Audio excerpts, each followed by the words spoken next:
บูชาหลวงพ่อวิริยังสิรินทโรพร้อมกันค่ะมายังสิรินมหามหาเถรังปูเชมะข้าพเจ้าทั้งหลายขอน้อมบูชา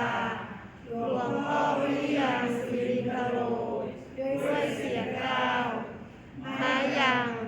วันธามสัพพโสข้าพเจ้าทั้งหลาย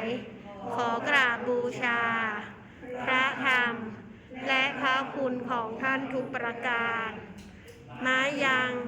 ธนวันโตโหมะขอข้าพเจ้าทั้งหลายรุ่งเรืองด้วยทรัพย์ภายในและทรัพย์ภายนอกมายังนิจฉุขาโหมะขอข้าพเจ้าทั้งหลายปราศจากความทุกข์และความลำบากทั้งปวงมายังสุขีอัตตานังปริหารามะขอข้าพเจ้าทั้งหลายมีแต่ความสุขความเจริญรักษาตนให้ปลอดภัยทุกเมื่ออัมหากังธรรมจักขุอุปัชชตุด้วยการบูชานี้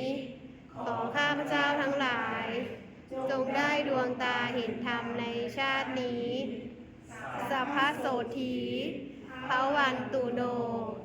ขอสวัสดีมงคลทั้งปวงจงบังเกิดมี